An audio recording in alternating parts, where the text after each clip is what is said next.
viewers, this is Sreelekha Abburi and you're watching the weekly IAS Bulletin, where news meets nuance and headlines meets perspective.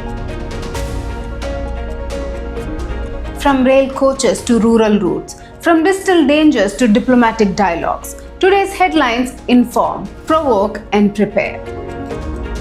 Trump slabs 25% tariff on Indian imports. India-US trade ties hit turbulence again. US President Donald Trump has imposed a 25% tariff on Indian imports starting from August 1st. Citing high tariffs and India's defense ties with Russia, while India resists its trade strategy, the mini deal remains stalled, and the bigger bilateral agreement now looks foggier than ever. From global trade pressure, we now move to a Himalayan handshake. India-Nepal to revamp extradition pact.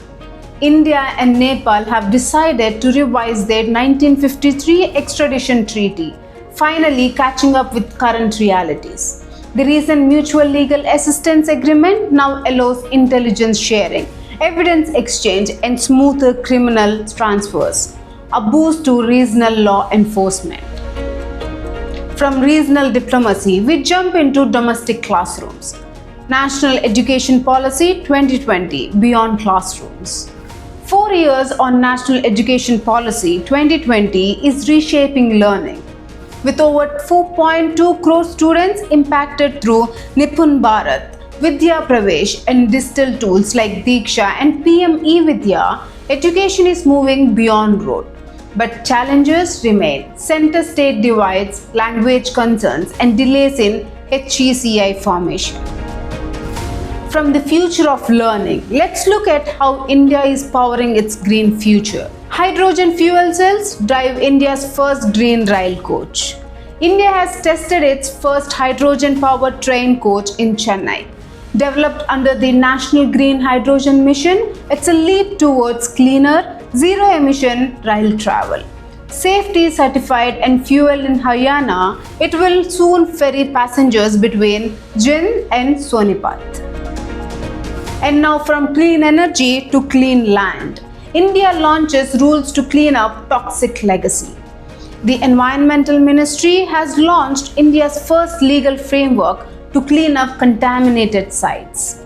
The 2025 rules mandate reporting, expert assessment and criminal action against polluters. With only 7 of 103 toxic sites under cleanup, this is a step towards environmental justice. From polluted lands to crowded floodplains, the hidden cost of urban growth. Settling in floodplains, a staggering 158 million slum residents in India live in flood-prone zones. A new report shows how poverty forces people into high-risk areas like Mumbai and the Gangetic Delta. Experts call for inclusive planning, resilient infrastructure and jobs that prevent climate-driven displacement. And speaking of nature's risk zones, Supreme Court committee bans overhead power lines in GIB habitats. To save the endangered Great Indian Bustard, a Supreme Court panel has recommended underground power lines, habitat classification and even egg incubation. Gujarat and Rajasthan will now implement strict safeguards to protect this majestic bird. Now let's switch from conservation to competition. Divya Deshmukh makes history in Batumi. 19-year-old Divya Deshmukh clinched the Women's World Cup, defeating Koneru Hampi in a nail-biting finale. She becomes India's 88th Grandmaster and joins an elite group of Indian women achievers. Next stop, the Candidates Tournament. From rising stars to falling odds, Supreme Court backs mass inclusion in Bihar voter list. The Supreme Court has urged the Election Commission to accept Aadhaar and EPIC cards in Bihar's voter revision drive. It emphasized inclusion over exclusion, highlighting that technical risks shouldn't disenfranchise genuine voters. Let's now move from electoral rights to grassroots careers. India skilling rural youth for farming futures. With 70% of rural youth tied to agriculture, but few seeing it as viable. India is investing in skilling programs to make farming aspirational. Think digital tools, precision farming, and agriculture startups. The goal? Dignified, tech-driven rural livelihoods. And now to a different kind of empowerment through sports. Sports Governance Bill seeks to overhaul NSFs and BCCI. A new sports governance bill could redefine how Indian sports body operate. From including BCCI under legal purview to establishing a national sports board and tribunal, the bill aims for transparency, athlete rights, and clean elections. And from field to the forests, Kaziranga rose to third highest tiger density in India. Kaziranga now has the third highest tiger density in India, 148 tigers across 1307 square kilometers. This jump is due to better monitoring and habitat restoration.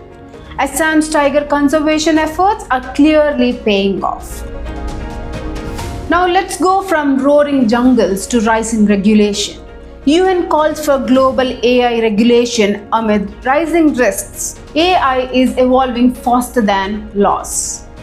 The UN has called for a global framework to tackle AI misuse. From job losses to deep fakes to warfare risks, India too is planning its own AI law, but global cooperation remains elusive. Now back to national security and a fragile frontier. Manipur's wait for normalcy continues as President's rule extended. Manipur remains under President rule with Lok Sabha extending it for another 6 months. While violence has reduced, opposition leaders demand fresh elections and a long-term solution to restore public confidence. And to wrap up, we head to Tokyo, or should we say Ahmedabad? On the fast track, India-Japan strengthens strategic bonds. India and Japan are accelerating their strategic ties. Talks included bullet trains, with Japan gifting India 2 E10 Shinkansen models. As the Mumbai-Ahmedabad line nears 2027 completion, both sides are also eyeing critical minerals, tech trade, and defense ties ahead of PM Modi's Japan visit. And that's a wrap on this week's IAS Bulletin. From tariff tiffs and tiger triumphs to AI alarms and green trains. This is Sreelekha Abburi signing off. Until next week, stay curious and stay informed.